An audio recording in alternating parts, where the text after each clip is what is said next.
तो अब 6 एपिसोड की शुरुआत होती है जहां पर कि दास अपनी फ्लैशबैक की स्टोरी बताता है कि वो लोग किस तरह से पोचिंग करते थे और उनकी गैंग में कौन कौन शामिल थे।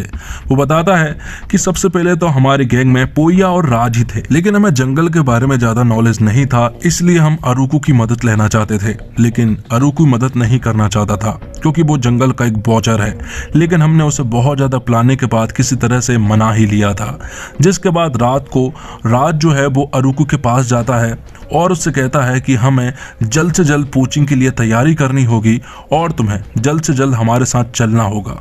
और अब अरुकु को उन लोगों ने पैसे भी दे दिए थे, इसलिए उसे बात माननी ही पड़ती है। तो अब अरुकु भी यहाँ पर फॉरेस्ट डिपार्टमेंट के साथ शामिल हो चुका था और वो और दास मिलकर माला को बताने लगते हैं कि उन लोगों ने किस रास्ते से जाकर पोचिंग की थी।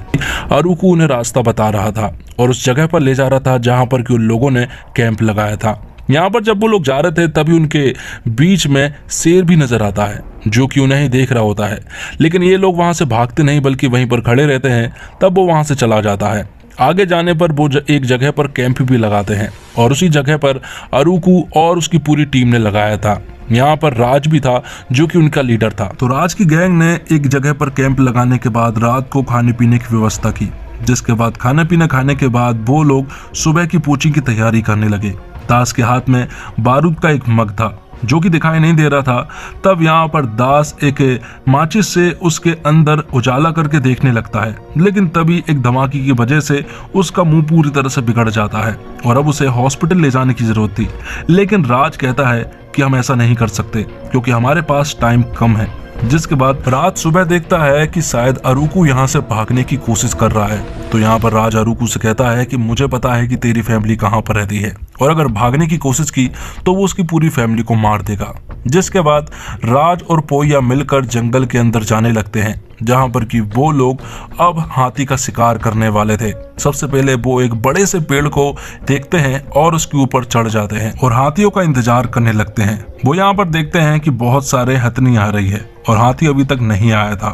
थोड़ी देर के बाद जब हाथी यहाँ पर पहुंचता है तो राज बिना देर किए उस हाथी के ऊपर गोली चला देता है और उसे जान से मार देता है। तो जिस हाथी को राज ने मारा था वो हाथी आज भी वहीं पर पड़ा हुआ है और जो काम की चीजें थी राज और उसकी गैंग ने यहाँ से ले जा चुके थे। लेकिन ये सब देखकर माला और उसकी टीम को बहुत ज्यादा बुरा लगता है क्योंकि माला इन सबको रोकना चाहती है और उसे बहुत बुरा लगा क्योंकि उसके पिता भी यही काम करते थे, इसलिए उसे यहाँ पर बहुत ज्यादा बुरा लग रहा था। दूसरी तरफ हम राज को देखते हैं जो कि उस हाथी के दांतों को निकाल लेता है। थोड़ी देर में यहाँ पर अरुकु आता है। अरुकु को ये सब देखकर बड़ा बुरा लगता है और तभी यहाँ पर एक और हाथी उनकी तरफ आने लगता है।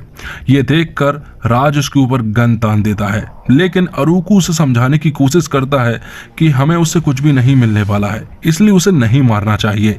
लेकिन राज अरुकु को साइड में कर देता है और वो उस हाथी को भी मार देता है। और अब ये देखकर अरुकु को बहुत ज्यादा बुरा लगा था और प्रेजेंट में अब वो उस हाथी की लाश को देखकर बुरी तरह से रो रहा था। तो अब राज की गैंग ने बहुत सारे हाथियों को मारने के बाद सुबह सुबह वो वापस लौटने लगते हैं। वो एक ऑटो को लेते हैं और वहां से वापस आने लगते हैं, लेकिन तभी रास्ते में विजय बाबू नजर आता है जो कि फॉरेस्ट डिपार्टमेंट में ही काम करता है।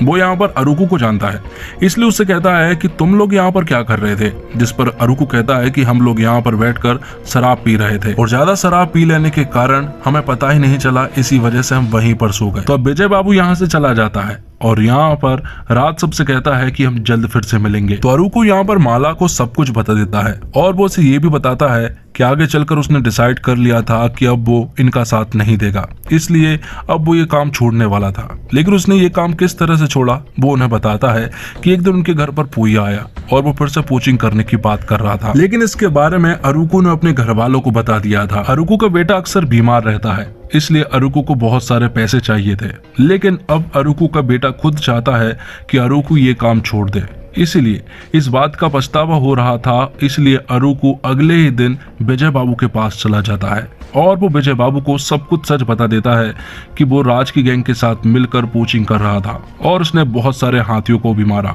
लेकिन ये सारी बात सुनने के बाद विजय बाबू अरुकु से कहता है कि मुझे पता है कि तुम मजाक कर रहे हो, क्योंकि तुम अक्सर शराब में रहते हो। लेकिन अरुकु सच कह रहा था, इसलिए उसने फॉरेस्ट डिपार्टमेंट जाकर सब कुछ सच बता दिया था। तो ये सारी बातें सुनने के बाद नील सर यहाँ पर माला से कहते हैं कि हमें एक बहुत ही सॉलिड लीड मिली है और शायद हमारे लिए एक गुड न्यूज भी है कि हमारे पास पूनम वर्मा का अरेस्ट वारंट आ चुका है।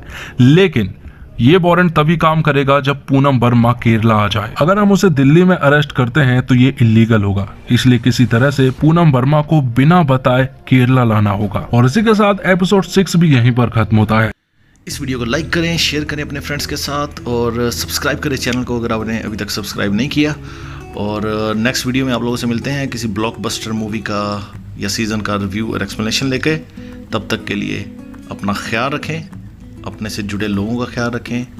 अल्लाह हाफिज़। But I've known you too long, it hurts to watch your blue eyes fade to gray as you fade away, as you fade away. Yeah, I'm about to fade away, 'cause every time I wake up I feel like it's Monday. Something's going wrong with all the chemicals up in my brain. All of a sudden I don't look at anything the same way. Gotta build up of my thoughts sitting in an ashtray. I'm sorry that I'm so inconvenient, okay. Just let me be me and I'll stay out of your way.